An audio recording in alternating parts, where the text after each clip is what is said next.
Hello, this is Miss McCauley, and today I will be teaching you how to complete reflections. Here we go. Okay, so reflections. You can see, obviously, by looking at this little guy over here who has a shirt that says numero uno, that he is looking at himself in the mirror. Okay, so you can see this mirror. That is a reflection. Okay, when we think of a reflection, we think of looking at ourselves in a mirror or in a lake or something and seeing the image of ourselves come back at us. So that's exactly what we're talking about in math, too, when we talk about reflections.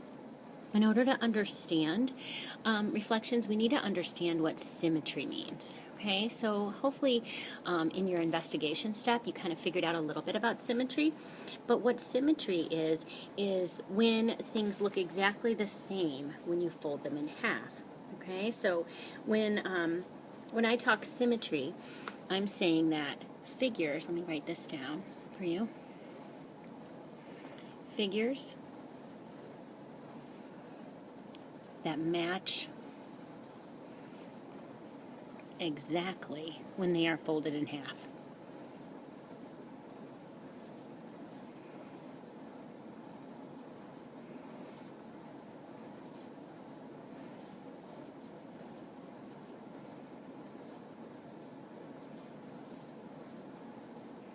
Have symmetry. And we call that, the line that you fold them over is called the line of symmetry.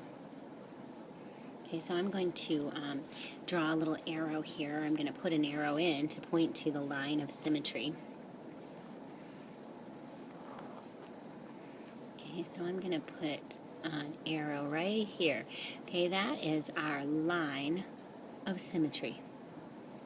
If we fold this butterfly over the line of symmetry, it will match exactly. Okay, now if we have a regular pentagon like we have here, do you think that if you folded that over, would it have a line of symmetry? What do you think? It's hard to tell without looking at it, but we can tell that it has a line of symmetry because we can fold it. Now, we could fold this many different ways. Now, in this case, this one has many lines of symmetry. Let's draw them in. Okay, here's a line right here, straight through the middle. Okay, and then we could go from our vertices. Okay, if we line up and we go from our vertices of the pentagon, we have lines of symmetry going that way as well. So let's take each line straight across, and you can see that we have lines of symmetry going all these directions. So this object, how many lines of symmetry does it have? Let's see, I want to put my arrows on these lines too, because otherwise they don't really look like lines if they don't have arrows. And we know that a line should always have an arrow at the end because it means it goes on and on. So it looks like we have 1, 2, 3, 4, 5, 6, 7, 8, 9, 10 lines of symmetry in this particular figure. Or actually, that's a lie, isn't it? It's because the lines, it's the same lines. We have one line here, 2 line, 3 lines, 4 lines, 5 lines of symmetry. Okay, one for each vertice. Okay, that's really good. Okay, so when you're looking at figures, you're going to want to see if they have a line that you could draw that would have symmetry. Okay, let's go to the next page. All right, and let's write the definition of a reflection. A reflection, it's a mirror image of the original figure.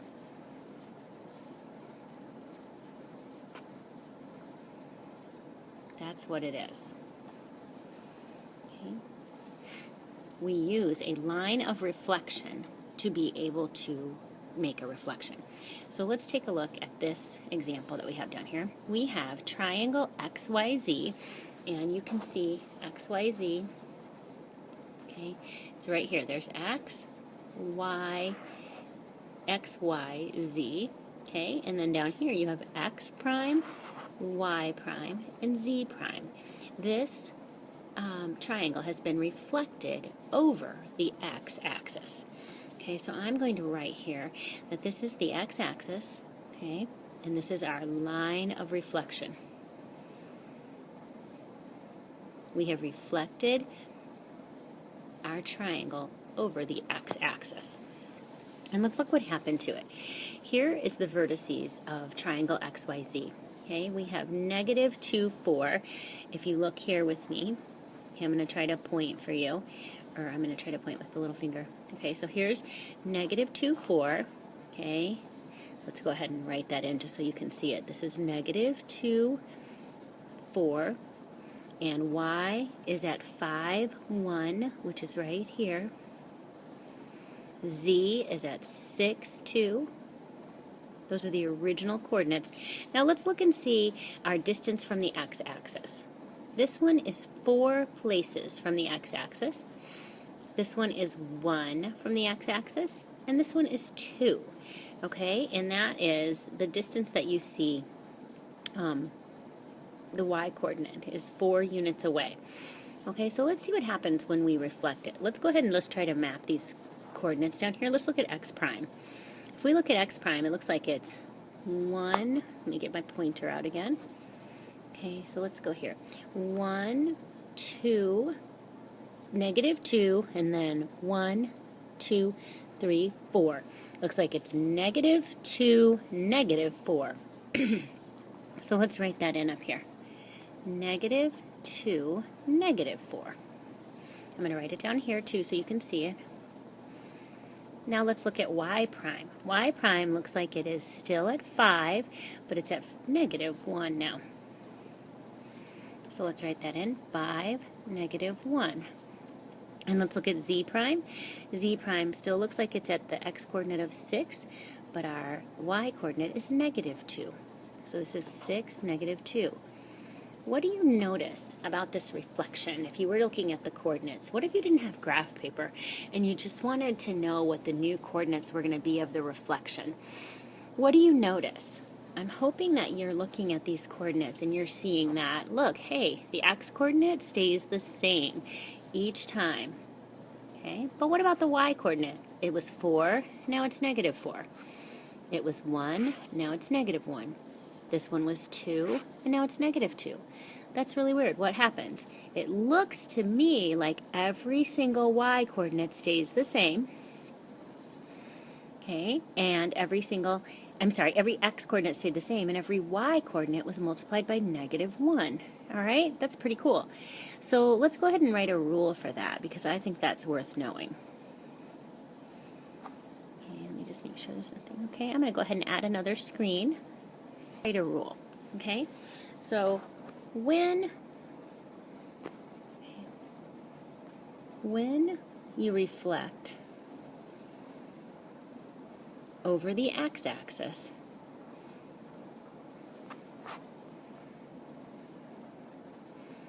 the x-coordinate stays the same.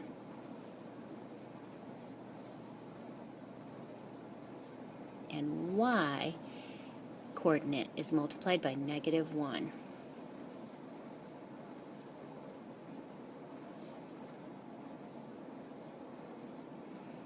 By negative 1.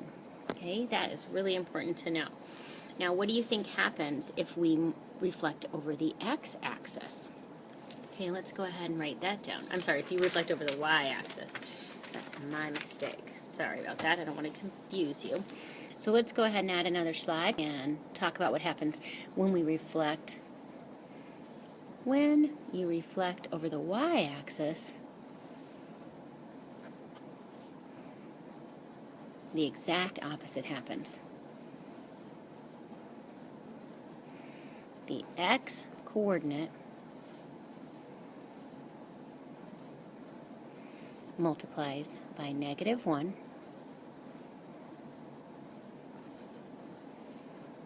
and y stays the same. Very important rules. Okay, so let's go ahead and do an example of a y-axis because we didn't have that before. So let's go ahead and do that, okay? So let me see here if I can find a good example for you. Let's add another, and let's have a quadrilateral. Let's have a quadrilateral. Let me see if I can draw a nice shape for you. Okay, let's have quadrilateral. Okay, this guy is going to be K, L, M, N. And I'm going to tell you what the points are. The points are 2, 3 for K. L is 5, 1. Now these may not match on a real graph, but that's okay because I didn't draw a graph. 4, negative 2.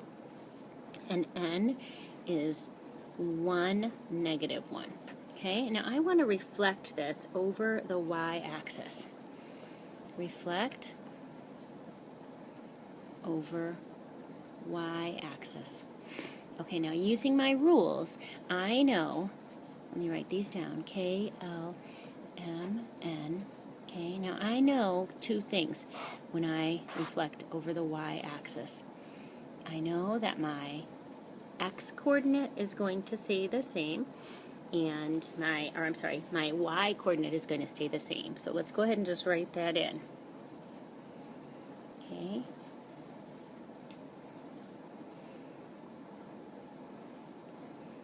Our y-coordinate stays the same, but our x-coordinate is multiplied by negative 1. So we have 2 times negative 1, which will equal a negative 2. We have 5 times negative 1, which will equal negative 5. We have 4 times negative 1, which equals negative 4. And then n was 1 times negative 1, so that equals negative 1. Those are our new coordinates when we reflect over the y-axis. Okay, hopefully that makes sense to you. I wanted to see if there's anything else that I wanted to write for you. Oh, I know. One other thing that's really important. Let's say, okay, reflected images are congruent. Okay, reflected images are congruent. They are the same shape and with proportional size.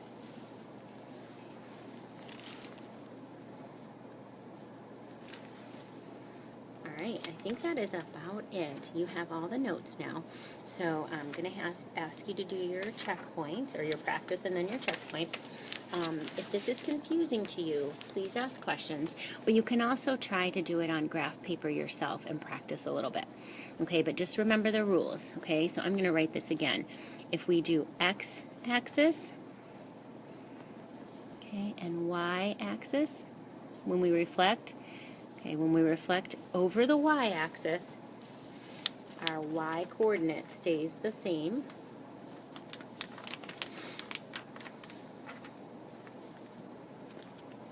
Okay, so this is times negative 1, and this is same. When we reflect over the x-axis, the x-coordinate stays the same, and the y-coordinate is times negative 1. Okay? All right. Good job today listening and taking notes. I want you guys to practice, and then you'll do your checkpoint. Excellent work. Bye for now.